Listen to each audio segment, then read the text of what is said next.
Welcome into my NFL recap for week 8. 8 weeks into the NFL season. It's going by so fast, and you're finding out what teams are doing what. So we're going to start off Thursday night. The LA Rams were at home to the Vikings. Both teams have, especially the Vikings, they've had a really good start to the season where they was 5-1 coming into this game. With the Rams, they've had their problems, especially in that defensive side of the ball, in the secondary, especially with Aaron Donaldson being retired now. There's been a huge gap on the offensive line, defensively as well. So there's been a huge gap defensively with Aaron Donaldson gone, being retired, and the Rams get the job done, 30-20. Matthew Stafford had 4 passing touchdowns, 279 yards. Not a bad night for him. Going on to the early Sunday afternoon games, the Titans were on the road to the Lions, and it was just a great day for the Lions, 52-14. Absolute shutout from the Lions. Montgomery had a couple of touchdowns. You had, Sam Laporta got a couple of touchdowns. Jared Goff had 3 passing touchdowns, 85 yards. Good day for him and good day for the Lions. Then we had the Falcons versus the Buccaneers in a division game. The Falcons win 31-26. Kirk Cousins had Kirk Cousins had 4 touchdowns and 276 yards as the Falcons beat the Buccaneers. Then we had the Jets versus the Patriots. Again, the Patriots get the job done though. 22-28, 23-28. 22-23 for the Patriots. Aaron Rodgers has 17 out of 25 throws, 277 yards, 2 touchdowns. But it looks like Drake May was injured, I think, because I did see in this game that he had Jacoby Brisker start for the rest of the game. But it was good that the Patriots got the first win with Drake May starting. So then we had the Packers versus the Jags. Packers win on the road 30-27. Again, you look at the Jags 2-6 now. Again, Doug Pearson, the 2-6. You're thinking, is it time for him to get fired? He's hanging on with his job. He's hanging on by a thread, and probably time for Doug Pearson to be fired, and they find somebody else in Jacksonville, maybe Ben Johnson, somebody like that. But good win for the Packers. Then we had the Ravens versus the Browns. The Browns had a upset win at home, 29-24 in a division game against the Ravens. So the skid marks are now 2-6. You had one job, Ravens fans. You had one fucking job, Ravens. The Ravens had one job, and that was to make the skid marks of the NFL to fucking Browns. Make them embarrassed. Make them an embarrassment. Let them go 7-1. But then now they're 2-6. So the Browns get a win. Jameis Winston was the backup quarterback for this game. No Darius Thompson. Obviously, Deshaun Watson was injured. But again, you look at it, Kevin Stefanski, the head coach, Kevin Stefanski, keeps his job for another week. So good for him. But yeah, the Browns get the job done 29-24. Then we have the Cardinals versus Dolphins. Cardinals get the job done 28-27. Great win for the Cardinals.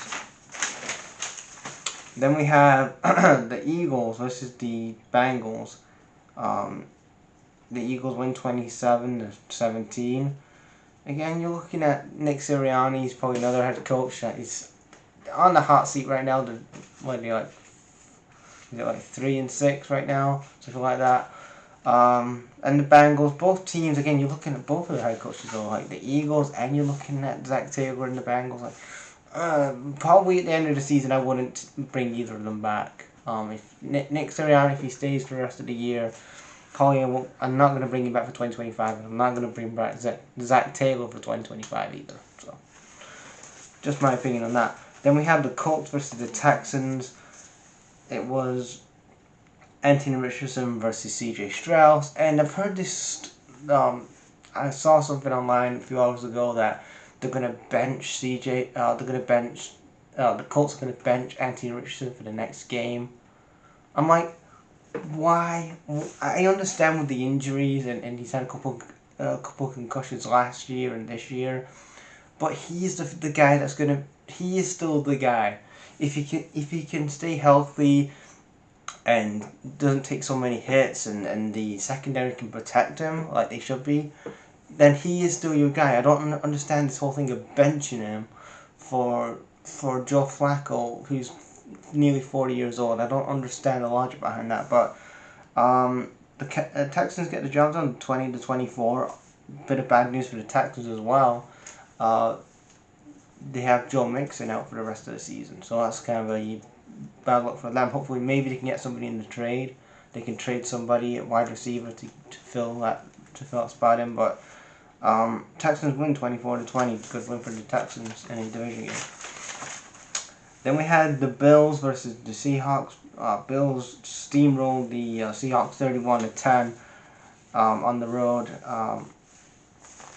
Then we had Bears football. Well, again, we had I praised the Bears a few weeks ago for finally finding their quarterback, but it was back to back that good old Bears football late Sunday night when the Bears went on the road to. When the Bears went on the road to the Commanders, and it was Caleb Williams versus Jaden Daniels. Again, I still think Caleb Williams is the guy in Chicago. I think they finally found their guy at quarterback, but they have to get rid of the Wizard Waldron and Matt Eberflus. Eberflus and Waldron, they have to go, because if they want to actually win a championship, stop playing in the 1980s, 1985, 1986 fucking Bears football and play fucking 2024 football. Fire fucking Eberflus' ass at the end of the season, and fire fucking Wizard Waldron, because he's not going to help this young quarterback, Caleb Williams. Yeah, I understand that. Waldron's had a couple of good moments with Caleb Williams this season. He's, had a good couple of games with him, but again, he goes back to this fucking Bears running the ball, fucking shit. And Jaden Daniels had a good game, 326 yards, one touchdown. The Commanders won at home 18-15. Then we had the Saints versus the Chargers. The Saints win 26-8. Justin Herbert had 2 passing touchdowns. J.K. Dobbins had 17 carries. Then we had the Panthers and the Broncos, 14-28. You know what, Panthers fans? I know it's a dumpster fire, and you actually made Bo Nix look like a star. You made Bo Nix like a star in this game. He had 3 passing touchdowns, 284 yards. And I know it was against the Panthers, but again, he had a pretty good game. But again, keep pounding, Panthers fans. You will find your quarterback in 2025. Well, yeah, good win for the Broncos. But yeah, the Broncos' offense was really bad. What's really got them winning games this year has been their defense. The defense has been elite, and their offense stinks. That's, again, especially in next year's draft, they have to address the secondary and the offensive weapons around Bo Nix, if he is the guy. And then we had the Chiefs, the reigning defending Super Bowl champions, Chiefs, on the road to the AFC West division rivals, the Raiders, and the Chiefs win 27-20. Chiefs are now 7-0 now. Mahomes had 2 passing touchdowns, 262 yards. Bit of a slow day for him, but good win, 7-0 for the Chiefs. Then the primetime game Sunday night, it was the Cowboys on the road to the 49ers. 49ers win 24-30. Brock Purdy had 1 touchdown, 260 yards. And then we go to the Monday night game, last night's game, the Giants and the Steelers. And again, why do we keep putting the Giants or the Jets on prime time? I understand that we're in the New York market, and you're catering to for revenue and eyeballs on the NFL. But again, people don't want to watch the Giants on prime time. Put the Giants on 1 p.m. Eastern, or put them on the late afternoon games. People want to see the entertaining games. You could have put the Cowboys and the 49ers on Monday night. Have them go the Monday night, and maybe you done something like, I don't know, another game, maybe like done, I don't know, whatever game you had. Maybe have like the Bills and the Seahawks or whatever. I don't know, but no one wants to see the Giants and the Steelers on prime time. The Steelers offense stinks. Their defense is winning them. The defense is getting them out of a lot of games this year for the Steelers.